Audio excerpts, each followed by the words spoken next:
Morning बच्चों, good morning. कैसे हो? यहाँ पर लाइट नहीं है, मौसम बहुत ख़राब है, बारिश हो रही है, हवा बहुत चल रही है, इसलिए मैंने गेट खोल के रखा है। और तुमको जो भी नॉर्मल नेचुरल लाइट होती है थोड़ी बहुत जो इस मौसम के अनुसार है वैसी दिख रही होगी। तो बोर्ड पर थोड़ा बहुत दिख रहा है या नहीं ये बताओ पहले तो। आवाज़ और बोर्ड पर दिख रहा है, देखो हवा की भी नॉइज आएगी, यहाँ पर मोर भी बोलते हैं उनकी भी आवाज़ आएगी, ठीक है, लेकिन फिर भी तुमको पढ़ना है।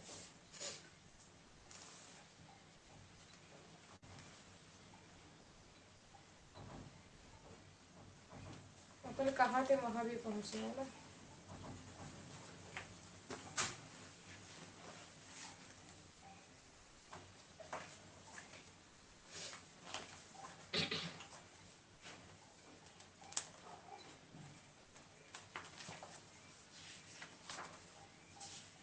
मैंने आपको क्या क्या पढ़ा दिया था? सेमी मेटल, सेमी मेटल, ठीक है।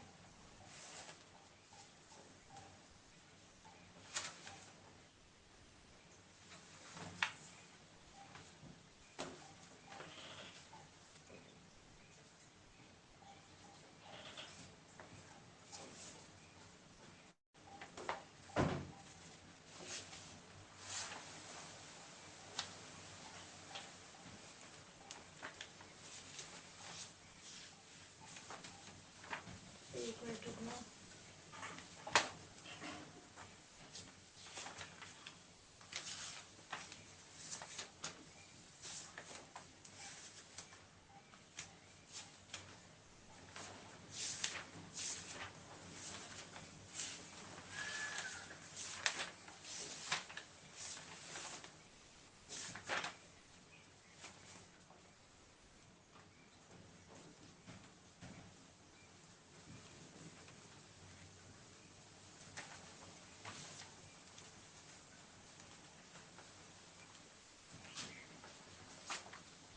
ठीक है बच्चों, अगर हम सेमी मेटल की बात करें, सेमी मेटल या फिर हम बोल दें मेटेलॉइड, मेटेलॉइड। तो सेमी मेटल या मेटेलॉइड क्या होते हैं? जो मेटल और नॉन मेटल दोनों के तरह क्या करे, बिहेवियर शो करे, उसको हम क्या बोलेंगे? सेमी मेटल ना। Which behaves like metal and non metal both. Metal और non metal, metal and non metal दोनों की तरह, मेटल एंड नॉन मेटल दोनों की तरह जो बिहेव शो करे, रिप्रेजेंट करे, उसको हम क्या बोलेंगे? सेमी मेटल कहेंगे। मेटल क्या करते हैं? इलेक्ट्रॉन को डोनेट करते हैं, इलेक्ट्रॉन को क्या करते हैं? डोनेट करते हैं। इनमें इलेक्ट्रिसिटी क्या होती है? कंडक्ट होती है, इलेक्ट्रिसिटी कंडक्ट होती है। नॉन मेटल क्या करते हैं? इलेक्ट्रॉन को एक्सेप्ट करते हैं, इलेक्ट्रॉन को एक्सेप्ट करते हैं, इनमें इलेक्ट्रिसिटी कंडक्ट नहीं होती, bad conductor of heat and electricity. तो सेमी मेटल क्या होते हैं? जो इलेक्ट्रॉन डोनेट भी करें और जो इलेक्ट्रॉन एक्सेप्ट भी करें, ठीक है। अब ये कैसे हो सकता है? For example, normal room temperature पर, रूम टेम्परेचर कितना होता है? Approx 25 degree Celsius. Normal room temperature पर अगर हम जर्मेनियम को रखते हैं, जीई जर्मेनियम, तो ये कहीं ना कहीं नॉन मेटल की तरह रिप्रेजेंट होता है, नॉन मेटल। यानी कि इसमें इलेक्ट्रिसिटी कंडक्ट नहीं होगी, यानी कि ये इलेक्ट्रॉन को एक्सेप्ट नहीं करेगा, इस तरह से हम बोल सकते हैं। इलेक्ट्रिसिटी नहीं, इलेक्ट्रॉन एक्सेप्ट नहीं करेगा, ये एक तरह से नॉन मेटल की तरह। अगर हम इसमें कोई चेंजेस कर दे, फॉर एग्जांपल रेडिएशंस का इसके ऊपर क्या करें, कहीं ना कहीं प्रहार करें, हम बम्बार्डिंग करें, या फिर इसको हम हीट दें, तो कहीं ना कहीं ये अपने से इलेक्ट्रॉन बाहर निकालने लगेगा। और जब ये इलेक्ट्रॉन फ्री करने लगेगा तो ये किसकी तरह बिहेव कर रहा है? मेटल की तरह। तो कुछ चेंजेस जरूर करने होंगे, तो ये मेटल की तरह बिहेव करेगा। अदरवाइज नॉर्मल रूम टेम्परेचर पर ये कैसा होगा? नॉन मेटल की तरह होगा। तो सेमी मेटल क्या होते हैं? जो मेटल और नॉन मेटल दोनों की तरह बिहेव रिप्रेजेंट करते हैं, वो क्या कहलाते हैं? सेमी मेटल या मेटेलॉइड। वैसे तो हम सेमी मेटल को कहते हैं कि पी ब्लॉक में आते हैं, पी ब्लॉक। और अगर हम कहें तो अप्रोक्स 7 सेमी मेटल है, अप्रोक्स 7। एक और एस्ट्रेटाइन होता है लास्ट में माना जाता है, लेकिन ऐसे अप्रोक्स 7 कौन कौन से हो सकते हैं? तो यहाँ पर हम लिखते हैं BJP से सब आस्टे। बी से होता है boron, boron. GE means germanium, germanium. Polonium, polonium. Silicon, silicon. HB का मतलब क्या होगा? Antimony, arsenic, arsenic, tellurium, tellurium, ये सब बच्चों क्या होते हैं, सेमी मेटल होते हैं, सेमी मेटल या मेटेलॉइड। पी ब्लॉक में आते हैं boron, germanium, polonium, silicon, antimony, arsenic और टेलुरियम। और एक एस्टेटाइन होता है जिसको कुछ साइंटिस्ट सेमी मेटल मानते भी और कुछ नहीं भी मानते, इसको अलग से हम बोल देते हैं कि ये सेमी मेटल माना भी जाता है और नहीं भी एस्टेटाइन। अदरवाइज ये 7 boron, germanium, polonium, silicon, antimony, arsenic and tellurium are semi metals. ठीक है, तो आपको हेडिंग लिखनी है सेमी मेटल। एक मिनट रुकना।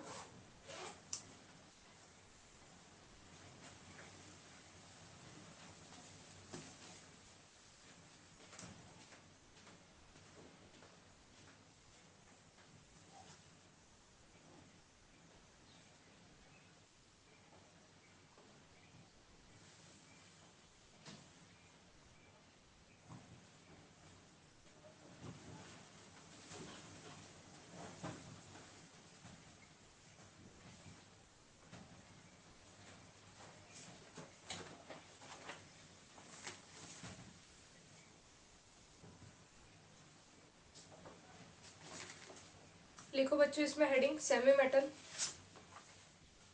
सेमी मेटल्स, और इसमें लिखना सच मेटल्स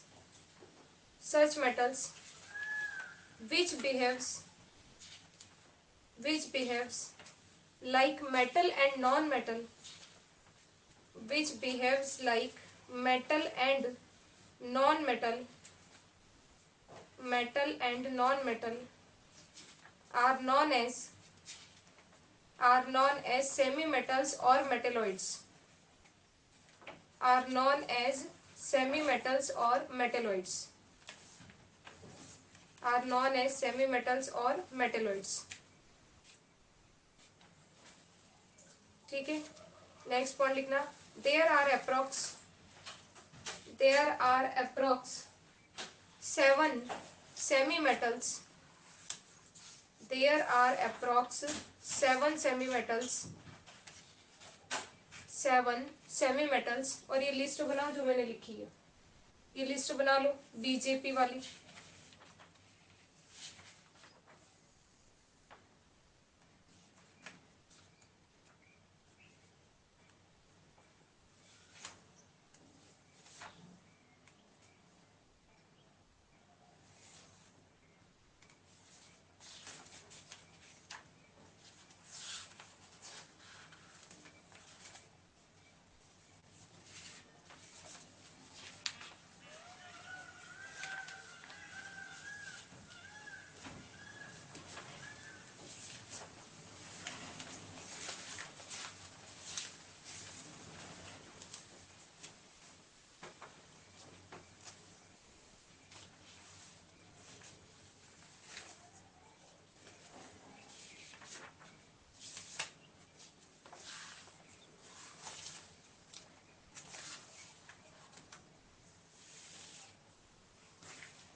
डन। तो सेमी मेटल क्लियर हो गया, सेमी मेटल क्या होता है।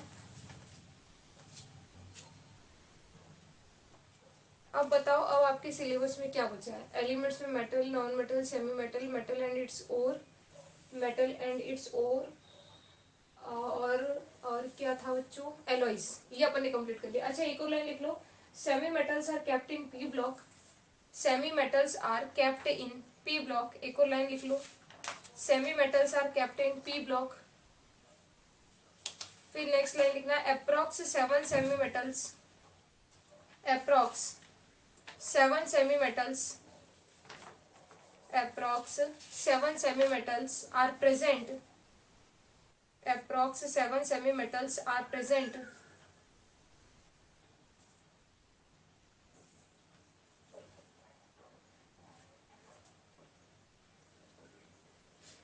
ठीक है।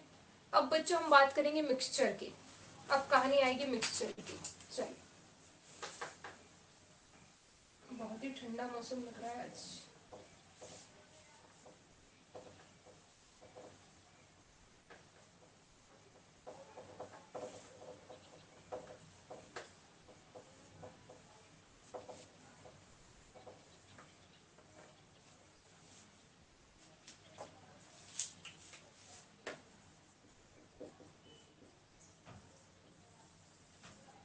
मिक्सचर, मिक्सचर जो होता है बच्चों, मिक्सचर में दो तरह के मिक्सचर होते हैं, एक होमोजीनस और एक हेट्रोजीनस। समझना ध्यान से, ये थोड़ा सा कंफ्यूजन क्रिएट करने वाला टॉपिक हो जाता है। होमोजीनस, आज चैप्टर खत्म करने अपन को है ना, होमोजीनस मिक्सचर, होमोजीनस मिक्सचर, और दूसरा होता है बच्चों हेट्रोजीनस, हेट्रोजीनस मिक्सचर। तो मिक्सचर कहीं ना कहीं टू टाइप्स का होता है, होमोजीनस एंड हेट्रोजीनस। अब होमोजीनस मिक्सचर और हेट्रोजीनस मिक्सचर क्या होता है समझना ध्यान से। होमोजीनस जिसमें कहीं ना कहीं जो सॉल्यूट और सॉल्वेंट होते हैं ना वो यूनिफॉर्मली डिस्ट्रीब्यूट होते हैं। यूनिफॉर्मली का मतलब क्या समझना, फॉर एग्जाम्पल बच्चों, ये मैंने एक बर्तन ले लिया और इस बर्तन में मैंने ये वाटर ले लिया, पानी ले लिया, इस बर्तन में मैंने क्या ले लिया, पानी ले लिया, और इस वाटर में मैंने क्या किया बच्चों, शुगर को डिसॉल्व किया। 1 glass of water for example मैंने लिया और इसमें 1 टीस्पून मैंने शुगर डिसॉल्व कर दी। तो इस शुगर के जो पार्टिकल है जहां जहां वाटर मॉलिक्यूल है वहां वहां जाकर सेटल डाउन होते हैं, जहां जहां वाटर मॉलिक्यूल है वहां वहां जाकर क्या होते हैं, सेटल डाउन होते हैं। जहां जहां भी पानी होगा वहां वहां क्या होंगे बच्चों, शुगर के पार्टिकल होंगे। तो कहीं ना कहीं शुगर के पार्टिकल्स क्या है, यूनिफॉर्मली डिस्ट्रीब्यूटेड, इक्वली ऊपर से नीचे तक देखो यूनिफॉर्मली डिस्ट्रीब्यूटेड। सिंगल फेज दिखाई देती है यहाँ पर, यहाँ क्या होता है, सिंगल फेज दिखाई देती है। जब हम पानी में शक्कर को घोल देंगे तो हमको ऐसा नहीं कि शक्कर अलग दिखेगी पानी अलग दिखेगा, बिल्कुल नहीं, सिंगल फेज दिखाई देती है। साथ ही साथ क्या है, यूनिफॉर्मली डिस्ट्रीब्यूटेड। अगर यूनिफॉर्मली डिस्ट्रीब्यूटेड तो जब हम शुगर वाला पानी पिएंगे तो हमको पूरा पानी एक जैसे टेस्ट में लगेगा। ऐसा नहीं कि ऊपर वाला पानी मीठा लग रहा है, नीचे वाला पानी कहीं ना कहीं फीका लग रहा है, पूरा इक्वली रहेगा, बिल्कुल सेपरेबल हम बोल सकते हैं, जो सेपरेट ना किया जा सके। सेपरेट वैसे हो जाता है बेटा, ये सेंटेंस अपन गलत बोल सकते हैं कि अगर गर्म करेंगे तो शुगर अलग हो सकती है ना, वो अलग बात है। तो मेरा कहने का मतलब क्या है, जो यूनिफॉर्मली डिस्ट्रीब्यूट होते हैं, जो यूनिफॉर्मली क्या होते हैं, डिस्ट्रीब्यूट, इक्वली डिस्ट्रीब्यूट होते हैं, लेकिन आपस में केमिकली रिएक्ट नहीं करते, इसलिए सेपरेट कर सकते हैं।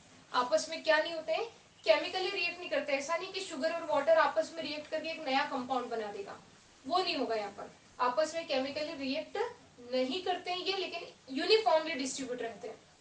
अब यहाँ पर ज्यादा कौन था, पानी, पानी का अमाउंट ज्यादा था, तो वाटर को अपन क्या बोलेंगे, सॉल्वेंट। जिसका अमाउंट ज्यादा होता है ना वो सॉल्वेंट कहलाता है। और शुगर का कम था तो शुगर क्या कहलाएगा, सॉल्यूट। सॉल्यूट कौन है बच्चों, यहाँ पर शुगर। और वाटर ज्यादा है तो वाटर क्या हो गया, सॉल्वेंट। और जब सॉल्वेंट एंड सॉल्यूट मिलता है ना बच्चों तो उसको बोलते हैं सॉल्यूशन। तो ये सॉल्यूशन क्या है, शुगर इन वाटर सॉल्यूशन, पानी में शुगर का सॉल्यूशन है, सॉलिड इन लिक्विड हम बोलते हैं। और इस सॉल्यूशन में ये सॉल्यूशन यूनिफॉर्मली डिस्ट्रीब्यूटेड है, ये होमोजेनस मिक्सचर है। जितने भी सॉल्यूशंस होते हैं, जितने भी सॉल्यूशंस होते हैं, सॉल्यूशन की डेफिनेशन ही होती है, solution is a homogeneous mixture. ये सॉल्यूशन की डेफिनेशन होती है कि सॉल्यूशन क्या होते हैं, होमोजेनस मिक्सचर होते हैं, यूनिफॉर्मली डिस्ट्रीब्यूट होते हैं। अब ध्यान से समझना, अब मैंने क्या किया बच्चों, अब मैंने वापस से पानी लिया, वाटर लिया, ये मैं ले रही हूं वाटर,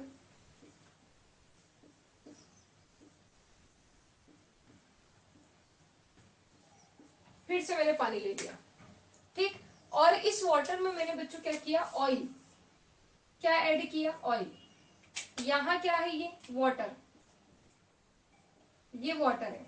और इस वाटर में मैं मान लो ऑयल ऐड करती हूँ, वाटर मैंने ज्यादा लिया, ऑयल मैंने कम लिया। ये ऑयल क्या करेगा, ये ऑयल वाटर की सरफेस पर रहेगा, ऊपर ऊपर, ये ऑयल ऊपर ऊपर रहेगा।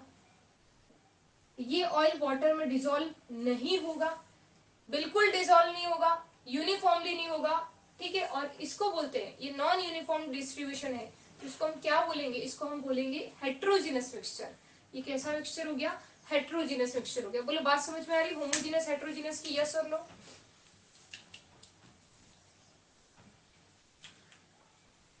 हाँ या ना, यस।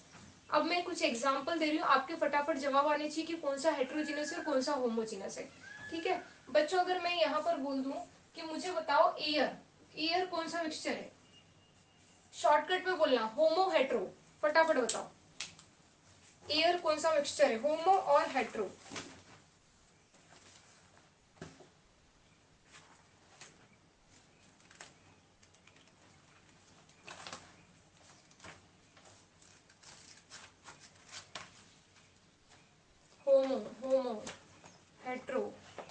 इरशाद ने हेट्रो कहा है, बाकी होमो कह रहे हैं। होमो होमो ठीक है, ध्यान दो, मैं बताती हूँ बच्चों। एयर जो होता है, जब आप एयर को देखते हो तो आपको दिखाई देती है, नहीं सिर्फ महसूस होती है ना। एयर में CO2, O2, N2, ये जो गैसेस होती है ये यूनिफॉर्मली डिस्ट्रीब्यूट होती है, यूनिफॉर्मली डिस्ट्रीब्यूट होती है, अमाउंट से फर्क नहीं पड़ता, यूनिफॉर्मली डिस्ट्रीब्यूशन। यहाँ देखो पानी का अमाउंट ज्यादा था, वाटर का कम, शुगर का कम था, लेकिन यूनिफॉर्म है ना। तो ये यूनिफॉर्म डिस्ट्रीब्यूट होती है किसमें, एयर में, ये गैसेस। तो air is a homogeneous mixture. But अगर मान लो कि कोई कार्बन के पार्टिकल, जैसे कि गाड़ियों से जो धुआं निकलता है उसमें क्या होता है, कार्बन के पार्टिकल होते हैं। तो अगर वो धुआं जा रहा है एयर में तो हम बोल सकते हैं smoke plus air is a heterogeneous, क्योंकि वो धुआं एयर में अलग ही दिखता है, काला काला, तो वो हेट्रोजिनस होगा। लेकिन सिर्फ एयर पूछा जा रहा है तो होमोजीनस मिक्सचर क्या होगा, वो होमोजीनस, यूनिफॉर्मली डिस्ट्रीब्यूट होगा। चलो अगला, मिल्क बताओ फटाफट, होमो और हेट्रो। मिल्क होमो होगा या हेट्रो मिक्सचर? मिल्क क्या होगा बताओ, होमोजीनस और हेट्रोजीनस? होमो, होमो, होमो, सभी का होमो है। मिल्क हेट्रोजीनस है बेटा। जब मैडम क्वेश्चन पूछती है ना तो ऐसे ही नहीं पूछती, कुछ तो बात होगी तभी तो क्वेश्चन पूछे जा रहे।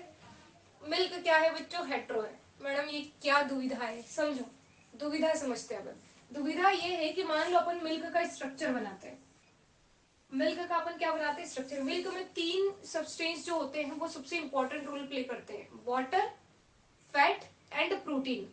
मिल्क में 3 चीजें ज्यादा होती है, वाटर, फैट और प्रोटीन। सबसे पहले बनाते हैं वाटर। मान लो मिल्क में पानी है, ये मिल्क में वाटर है, ये मिल्क में क्या है बच्चों, वाटर। और वाटर जहां जहां होगा ना वहां वहां प्रोटीन के पार्टिकल यूनिफॉर्मली डिस्ट्रीब्यूट है, यूनिफॉर्मली। तो मिल्क में water and protein particles are uniformly distributed.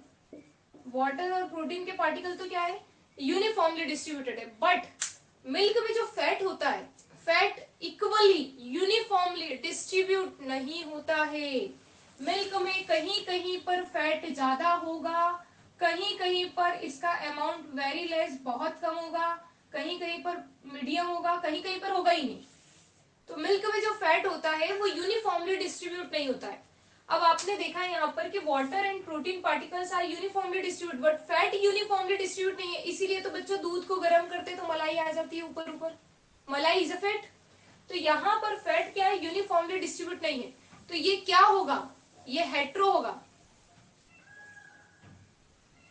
बेटा मैंने मिल्क प्लस वाटर नहीं पूछा ना सेजल, ओनली मिल्क पूछा है। मेरा क्वेश्चन क्या है, milk is a homogeneous mixture और हेट्रोजेनस। भाई हम मिल्क की बात कर रहे हैं, पानी तो इंसान मिल्क में तो जहर भी मिला सकता है, उसकी बात नहीं हो रही है, सिर्फ मिल्क की बात हो रही है, ओनली मिल्क। नेचुरल जो मिल्क आप ला रहे हो वो कौन सा मिक्सचर है, क्वेश्चन ये ना बेटा। और मिल्क में आप पानी मिला दोगे, मिल्क ही खुद हेट्रो है तो फिर होमो कैसे बोल देंगे? मिल्क खुद ही हेट्रो है तो उसको होमो कैसे बोल देंगे? आप कुछ भी मिला दो, जब मिल्क खुद हेट्रो है।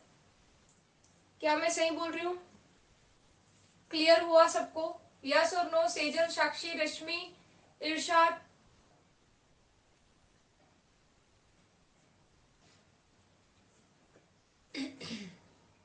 क्या कहा मैंने? आप ये देखो कि वो मलाई वगैरह, कोई बात नहीं बेटा, स्कूल में बताया तो उससे फर्क नहीं पड़ता है। यहाँ ध्यान दो, मिल्क इज अ हेट्रोजीनस।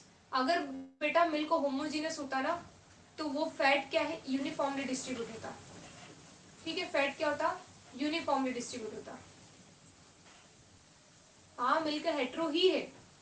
आप अगर बाहर से समझने जाओ पानी मिलाएंगे तो वो तो बिल्कुल पानी तो इक्वली मिल जाएगा। अगर मिल्क पानी आपस में यूनिफॉर्मली मिल रहा है नहीं कि नहीं मिल रहा है, तो मिल रहा है, बिल्कुल मिल रहा है, होमोजीनस ही है वो। लेकिन मिल्क खुद हेट्रोजीनस है तो हम होमोजीनस कैसे बोलते हैं उसको? समझ रहे हो मैं क्या बोलना चाह रही हूँ? वो खुद ही अपने आप में हेट्रोजीनस है। ठीक, अगर आप बोल दो कि मैडम मिल्क में पानी मिलाते हैं तो वो यूनिफॉर्मली मिलता है या नहीं मिलता है, तो मेरा आंसर होगा मिलता है। पानी यूनिफॉर्मली मिलता है बाहर से मिलाएंगे तो। उसको हम बोल दे कि milk plus water is a heterogeneous और होमोजिनस, तो भी मैं हेट्रो ही बोलूंगी क्योंकि मिल्क खुद हेट्रो है। ठीक, तो यहां तक बात क्लियर हुई। चलो और क्वेश्चन पूछो।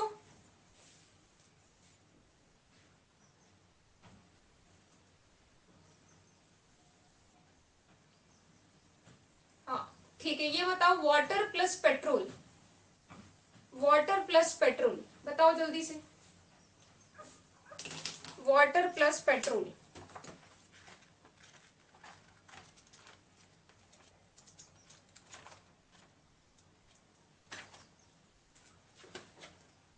Hetero hetero hetero, very good. अगर मैं बोलूं only petrol, only petrol, only मतलब वाटर की बात ही नहीं आ रही है, सिर्फ पेट्रोल पूछा मैंने। होमो, और कोई बच्चा? ओनली पेट्रोल होमो, बिल्कुल। क्योंकि मैडम ऐसा थोड़ी ना है कि पेट्रोल पंप पे 4 बाइक लगी हुई है, आगे वाले बाइक वाले के पास ज्यादा कार्बन हाइड्रोजन वाला पेट्रोल चली गया और पीछे वाले के पास कम कार्बन हाइड्रोजन वाला गया, ऐसा नहीं है। पेट्रोल में हाइड्रोकार्बन जो होंगे वो इक्वली डिस्ट्रीब्यूट होंगे, कितना भी पेट्रोल हो, यूनिफॉर्मली, तो वो होमो होगा। ओनली पेट्रोल इज अ होमो। ऐसा नहीं है कि आगे वाले बाइक को 2 लीटर पेट्रोल मिलाया तो ज्यादा हाइड्रोकार्बन मिल गए, पीछे वाले बाइक वाले को 2 लीटर पेट्रोल डाला तो कम हाइड्रोकार्बन मिले, ऐसा होता है क्या? अदरवाइज गाड़ियों में अलग अलग टाइप का पेट्रोल जाएगा फिर तो पेट्रोल इज अ होमोजीनियस, उसमें हाइड्रोकार्बन यूनिफॉर्मली डिस्ट्रीब्यूट होते हैं, इक्वली डिस्ट्रीब्यूट होते हैं। तो पेट्रोल, ओनली पेट्रोल होमो है। पेट्रोल प्लस वाटर हेट्रो हो गया। ठीक है, तो चलो लिखो बच्चों हेडिंग मिक्सचर्स। हेडिंग लिखो मिक्सचर, आज चैप्टर खत्म करना है अपन को। मिक्सचर्स, इसमें लिखना द एलिमेंट्स, सॉरी मिक्सचर लिख रहे हैं ना, मिक्सचर में लिखना a mixture is a substance or material, a mixture is a substance or material, a mixture is a substance or material which consists of two or more pure substances, which consists of two or more pure substances. A mixture is a substance or material which consists of two or more pure substances, two or more pure substances, like elements or compounds, like elements or compounds, like elements or compounds which are not chemically combined, which are not chemically combined but are physically mixed in any proportion, but are physically mixed in any proportion, which are not chemically combined but are physically mixed in any proportion, in any proportion.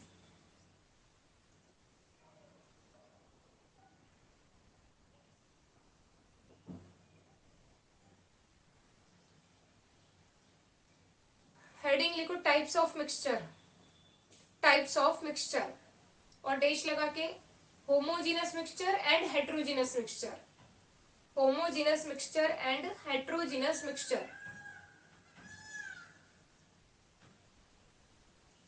फिर homogeneous mixture में लिखना a mixture is said to be homogeneous,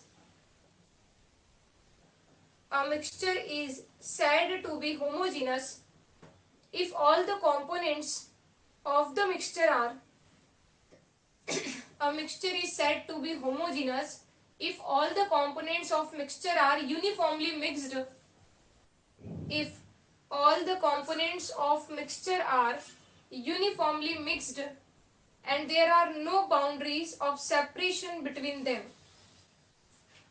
and there are no boundaries of separation between them. कुछ changes करेंगे तो separate होगा, जैसे कि अगर हम पानी में शक्कर मिला दें और उसको गैस पर रख दे, चूल्हे पर रख दे और हीट देना शुरू कर दे, तो वाटर तो वेपर के रूप में कन्वर्ट होगा, हमें शुगर मिलेगी, सेपरेशन मिलेगा कहीं ना कहीं। ठीक है, जैसे सॉल्ट होता है, सॉल्ट प्लस वाटर, तो वाटर वेपर में चले जाता है, सॉल्ट नीचे रह जाता है, तो सेपरेशन मिलेगा। लेकिन कुछ चेंजेस करने पर ऐसे सेपरेट नहीं होगा, ऐसे हम अलग कर रहे जाएंगे तो नहीं होगा। ठीक है, इसलिए लिखा है कि देयर इज नो सेपरेशन। क्या लिखा है? A mixture is said to be homogeneous if all the components of the mixture are uniformly mixed and there are no boundaries of separation between them. There are no boundaries of separation between them. Example लिखो बच्चों. Example लिखना. Sugar in water. Sugar in water. पानी में sugar. दूसरा example लिखना.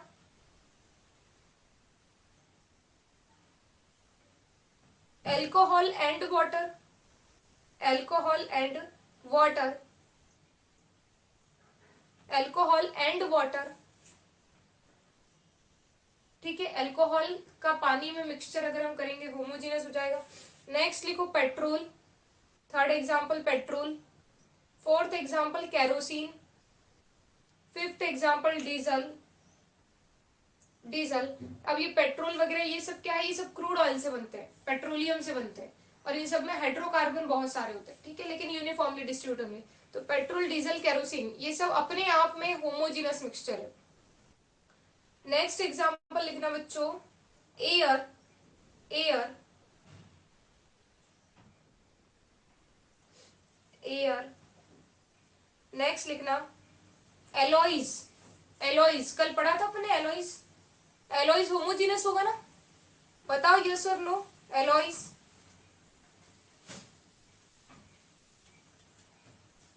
Alloys. Next example लिखना salt solution, मतलब पानी में नमक.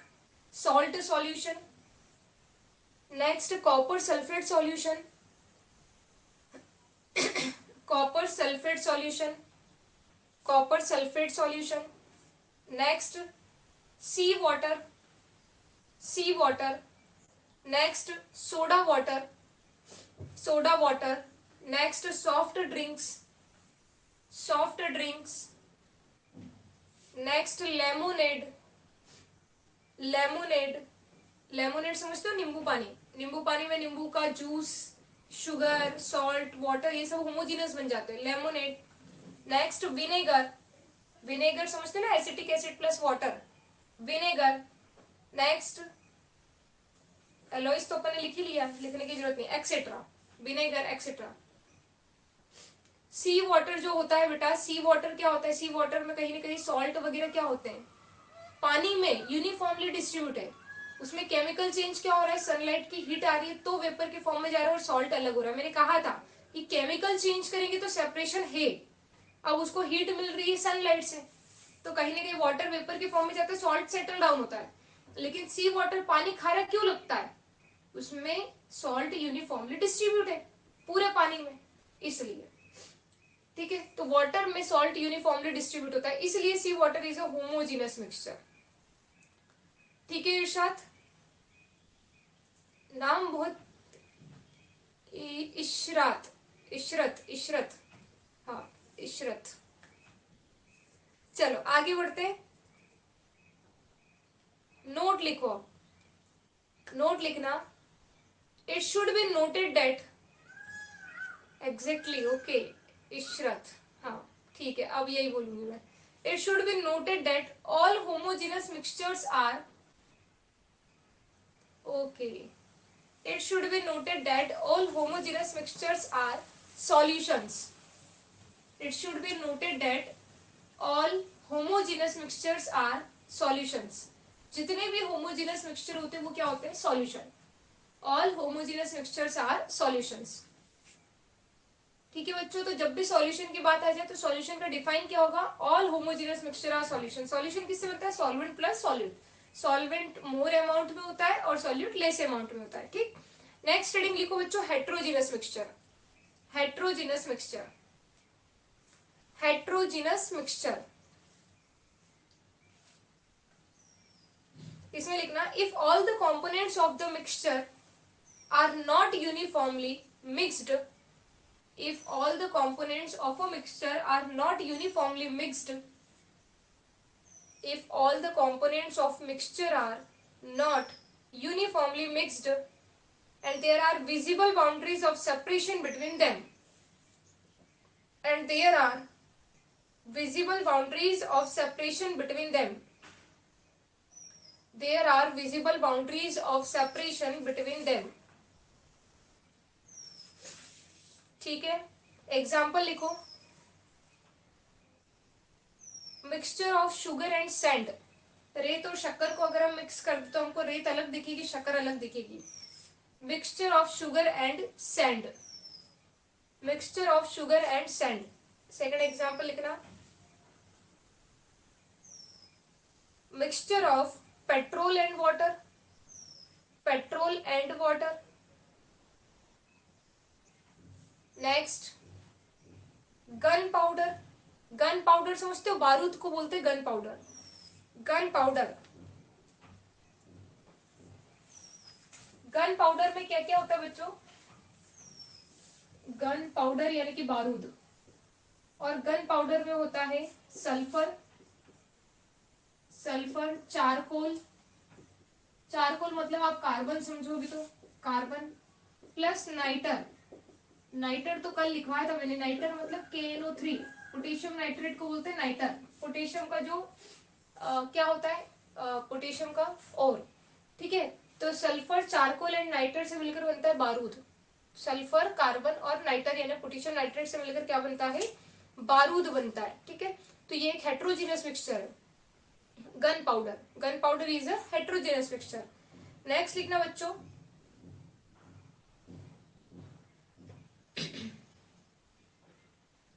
chalk or sand particles in water. Chalk or sand particles in water. Chalk or sand particles in water. Next example, muddy water. Muddy water मतलब कीचड़ का पानी. Muddy water.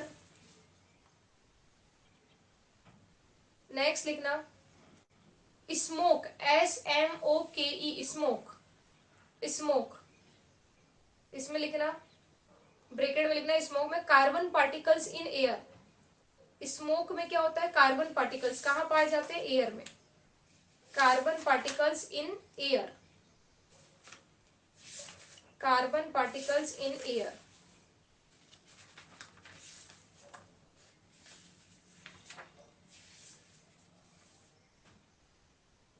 नेक्स्ट लिखो मिल्क. मिल्क.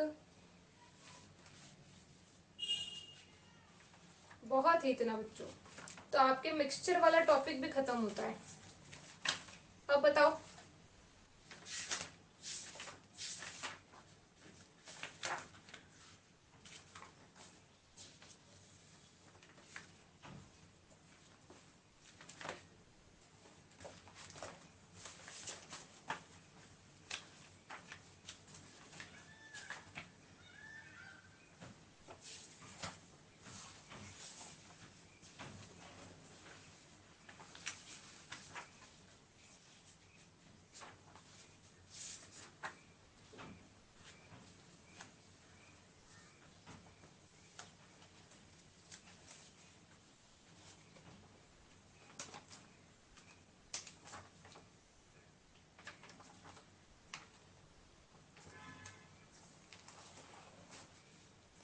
बस अब फिजिकल क्लासिफिकेशन बच्चा है बस अब.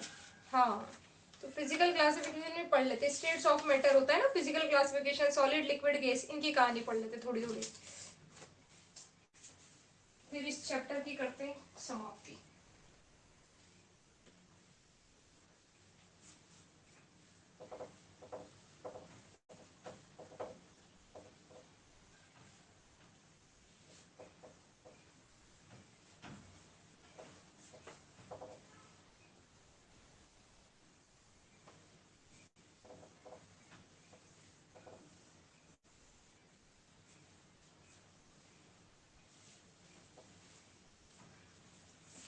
ठीक है, ध्यान देना. यहां पर हम बात करेंगे बच्चों सबसे पहले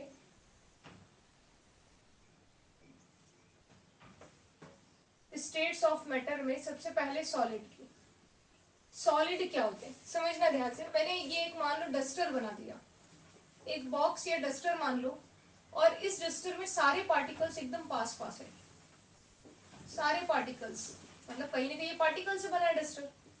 तो ये पार्टिकल सारे क्या है, डिस्टेंस में पास पास है बहुत।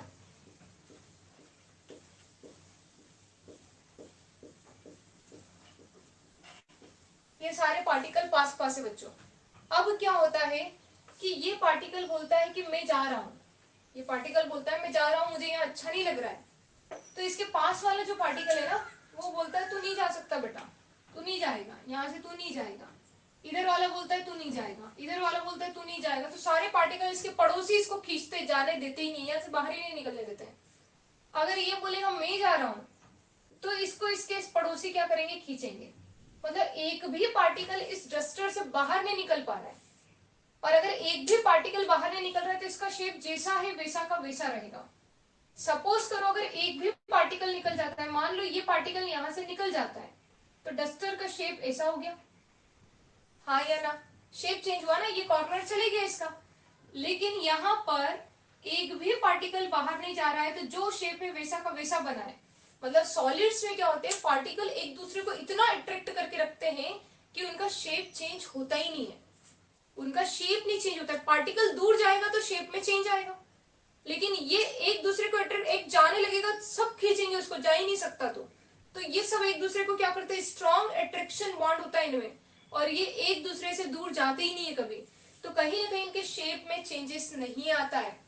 अगर शेप चेंज नहीं है तो जितना शेप जितना है साइज इसका, जहां रखेंगे उतनी ही स्पेस ऑक्यूपाई करेगा, और जो स्पेस ऑक्यूपाई करता है उसको बोलते हैं वॉल्यूम।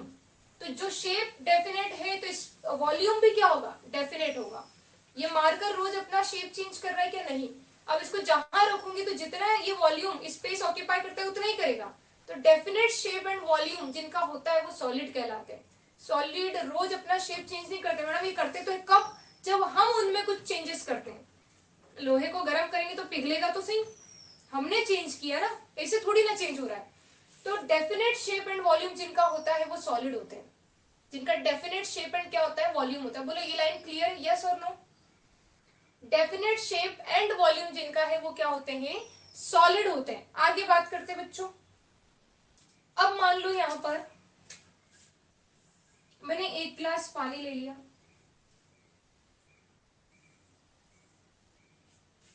ठीक। अब इस पानी में ये पार्टिकल है, वाटर मॉलिक्यूल H2H2H2H2H2। आप देखो इस पानी में ये वाटर मॉलिक्यूल है, लेकिन कुछ तो चेंज दिख रहा होगा, कुछ तो चेंज दिख रहा होगा आपको सॉलिड की कंपैरिजन में। आपको कुछ तो चेंज दिख रहा है, बिल्कुल मैडम दिख रहा है, ये एकदम पास पास है, ये खींच रहा है, ये खींच रहा है, ये खींच रहा है, ये खींच रहा है, ये एक दूसरे को क्या कर रहे हैं, अट्रैक्ट, सारे खींच रहे हैं, एक दूसरे को पकड़ के बैठे, जा ही नहीं सकता कोई एक दूसरे से दूर। लेकिन यहाँ पार्टिकल के बीच में थोड़ा तो गैप दिख रहा है, पार्टिकल ने खींचा है, ये वाला इसको खींच रहा है, ये वाला भी इसको खींच रहा है, एक दूसरे को अट्रैक्ट कर रहे हैं, लेकिन उस ताकत से नहीं कर रहे जिस ताकत से ये लोग कर रहे हैं। मतलब यहाँ पे अट्रैक्शन है बट वीक है as compare to solid. Liquid के पार्टिकल्स के बीच में अट्रैक्शन होता है, लेकिन सॉलिड की कंपैरिजन में थोड़ा वीक होता है, ठीक है। अब ये एक गिलास पानी यहां पर है 200 ml, 200 ml का ग्लास है, इसमें ग्लास पूरा भर गया है। अब मैंने एक बड़ा सा बर्तन ले लिया,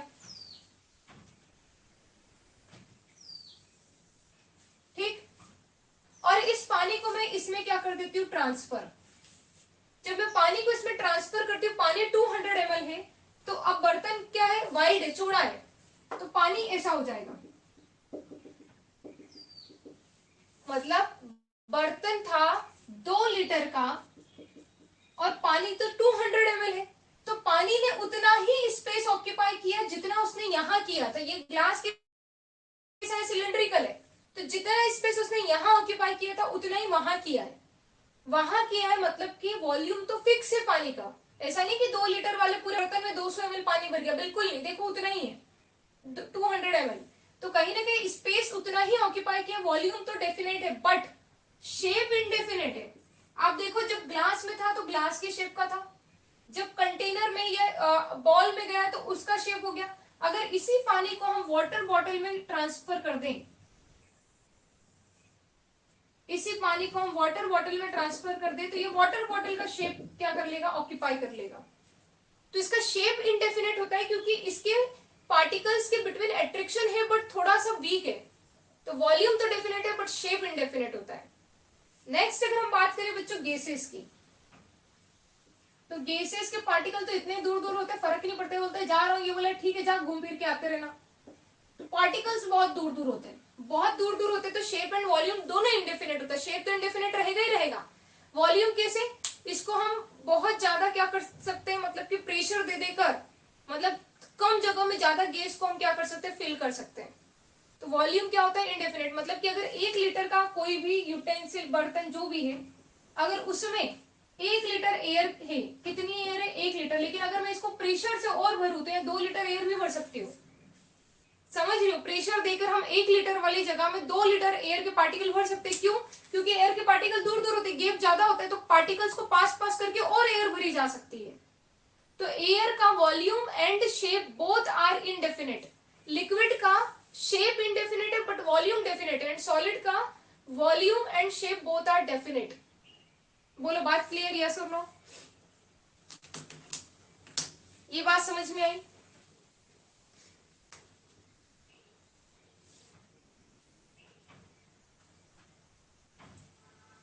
सॉलिड, लिक्विड और गैस बच्चों 3 तरह के पति पत्नी है ये, 3 तरह के पति पत्नी। एक एक समझना, गैस की बात बता रही हूं मैं, ये उस तरह के पति पत्नी है कि पत्नी बोल रही है मैं मायके जा रही हूँ, तो पति बोलता है ठीक है जा, आराम से आना, सब दूर मौसी मामा सबके यहाँ घूमते फिरते, मतलब पति को कोई फर्क नहीं पड़ रहा है, जा रही हूँ तो बोले आराम से जा, आराम से आना। ये वाले पति पत्नी को देखो, पत्नी बोलती है मैं मायके जा रही हूँ, पति बोलता है कितने दिन में आएगी, बोले 8 दिन में, तो पति बोलता है ठीक है लेकिन 8 दिन में आ जाना, थोड़ा कम अट्रैक्शन है। इनको देखो, यहाँ पत्नी बोलती है मैं मायके जा रही हूँ, पति बोलता है नहीं, बोले क्यों, बोले मैं भी साथ में चलूंगा, अकेले तो छोड़ू ही नहीं, साथ साथ चलूंगा। समझ में आ रहे हो? तो 3 तरह की, ये बहुत वीक अट्रैक्शन, मतलब कि कोई मोह माया नहीं, यहाँ थोड़ा सा है और यहाँ बहुत ज्यादा है। यहाँ तक क्लियर हो रहा है? अब तुम अपने फ्यूचर के बारे में मत सोचने लग जाना। चलो आगे बढ़ते अपन, लिखो, पता चले मैडम हम पता नहीं कौन से वाले निकलेंगे। हाँ, तो अपन बात कर रहे हैं किसकी, स्टेट्स ऑफ मैटर, यानी कि फिजिकल क्लासिफिकेशन। फिजिकल क्लासिफिकेशन में सबसे पहले बच्चों सॉलिड के बारे में लिखो। मोरों की आवाज आ रही होगी अच्छी खासी ना, रिलेशनशिप टूटने ही वाला है बस। वाह, ऐसा नहीं होना चाहिए कभी। रिलेशनशिप पर भी मैं अच्छा सा भाषण सुनाऊंगी तुम लोगों को आखिरी में, जो अपने सिलेबस हो जाएगा। सॉलिड की बात करते हैं। सॉलिड में क्या होता है,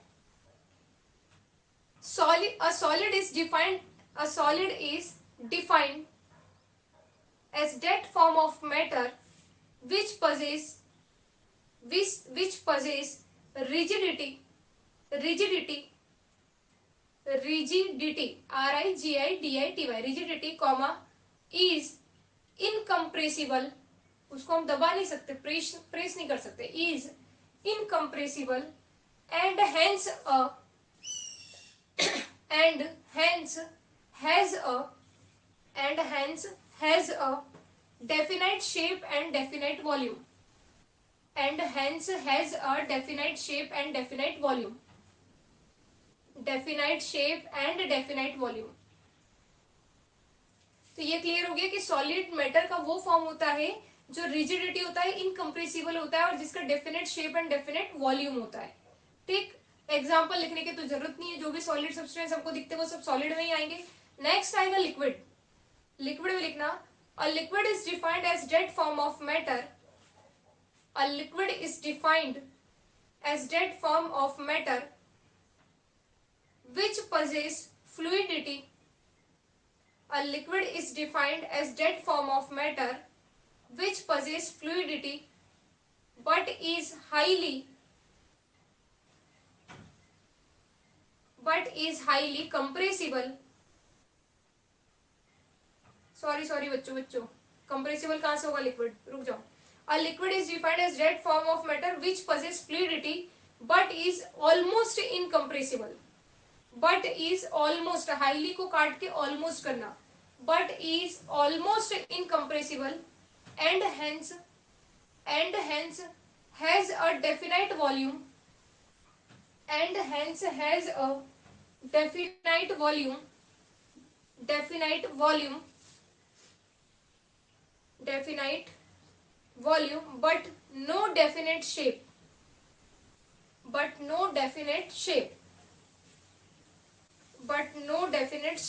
लिक्विड के एग्जांपल भी आपको पता होंगे, चाहो तो मन से लिख लो, water, milk, kerosene, petrol, alcohol, cooking oil, cold drink, ये सब लिक्विड है, अपने अकॉर्डिंग ही लिख सकते हो लिक्विड और सॉलिड के एग्जांपल। तो ठीक है, नेक्स्ट लिखो बच्चों gas.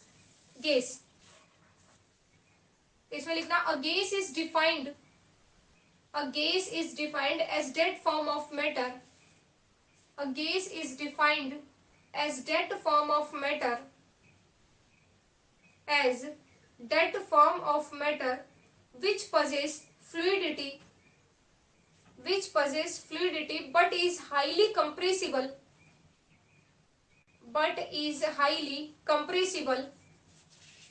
and hence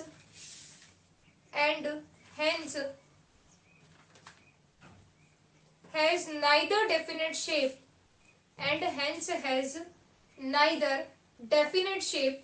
nor definite volume, and hence has neither definite shape nor definite volume, neither definite shape nor definite volume।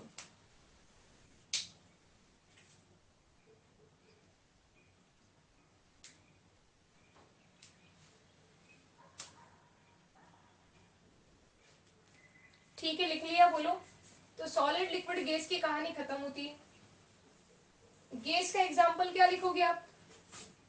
अगर आपको गैस का एग्जाम्पल लिखने को आ जाए तो गैस का एग्जाम्पल क्या लिखोगे? एयर या ऑक्सीजन या हाइड्रोजन या carbon dioxide, nitrogen, CNG, compressed natural gas को जो कंप्रेस किया है हमने, ठीक है, तो ये सब गैस के एग्जाम्पल हो जाएंगे। अच्छा बच्चों, 2 स्टेट्स ऑफ मैटर और बचा है, plasma and BEC, Bose-Einstein condensation.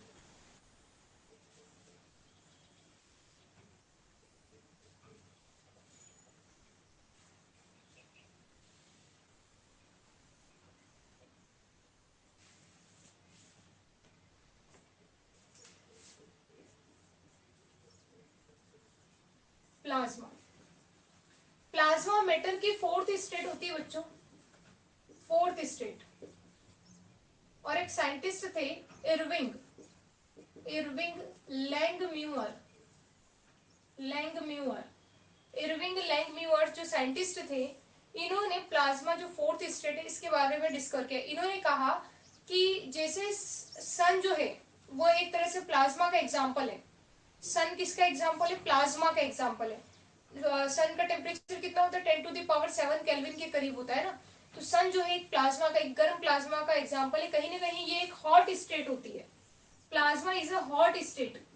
ये कैसे स्टेट होती है? हॉट। जैसे वॉल्केनो, ज्वालामुखी प्लाज्मा का एग्जाम्पल है, ठीक है। तो ये 4th स्टेट होती है, इरविंग लैंगम्यूअर ने डिस्कवर की थी। एक आती है बीईसी, बोस-आइंस्टीन कंडेंसेशन। ये अपने इंडियन साइंटिस्ट सत्येंद्र नाथ बोस और फॉरेन साइंटिस्ट अल्बर्ट आइंस्टीन दोनों ने मिलकर डिस्कवर किया था। और इन्होंने कहा था कि ये स्टेट्स ऑफ मैटर यानी कि मैटर की 5th स्टेट है, और ये बहुत ही ठंडी यानी कि सुपर कूल स्टेट मानी गई। सुपर कूल, बहुत ही ठंडी स्टेट मानी गई।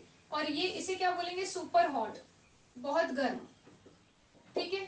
तो लिखो, इसमें क्या, एयर को कंडेंस करके इसको बनाया गया। तो आपको लिखना है सबसे पहले प्लाज्मा।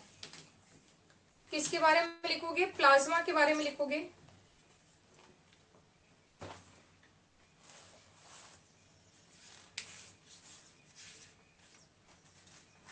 लिखो डिस्कवर इरविंग लैंगम्यूअर। डिस्कवरी किसने की है? इरविंग लैंगम्यूअर ने की है। नेक्स्ट लाइन लिखना है, it is a 4th state of matter. It is a 4th state of matter. Next point लिखना, these state of matter consists of super energetic these states of matter consists of super energetic and super excited particles, super energetic and super excited particles. Next point लिखना, the fluorescent tube the fluorescent tube, the fluorescent tube and neon sign bulbs, and neon sign bulbs contain plasma.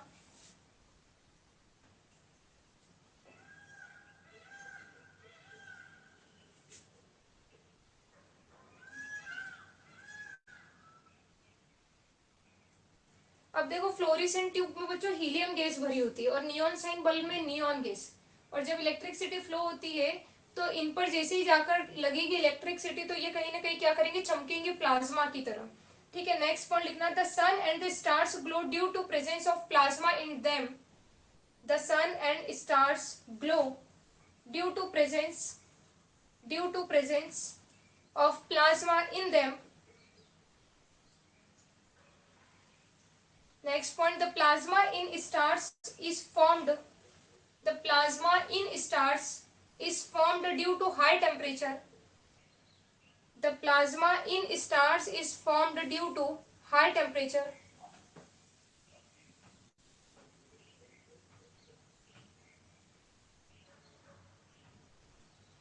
Next point, plasma is also present in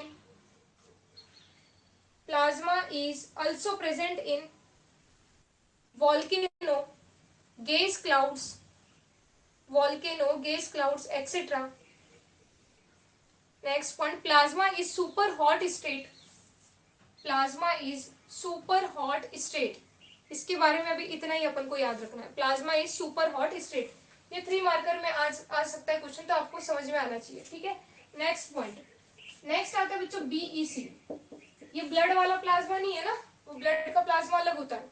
next BEC, BEC में आता है बच्चों Bose Einstein condensation. सबकी आवाज आएगी आज तो, दूध की भी, कोयल की भी, मोर की भी, सबकी। Bose Einstein condensation. इसमें लिखो बच्चों, it is a fifth state of matter.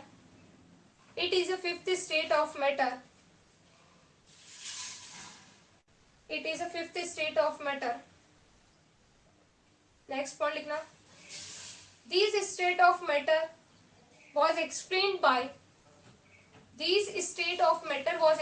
by Indian physicist Satyendra Nath Bose and foreign scientist Albert Einstein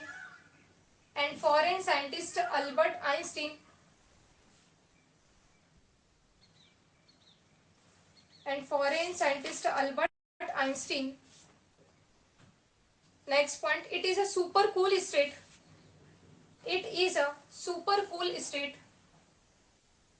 Next point, the BEC is formed when a gas having मतलब Bose-Einstein condensation state. The BEC is formed when a gas having extremely low density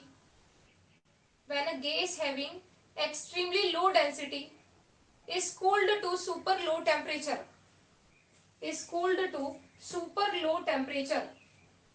Extremely low density is cooled to super low temperature.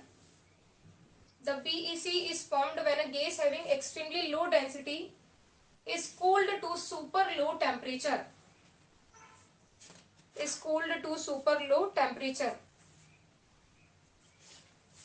बताओ बच्चों, लिख लिया yes और no?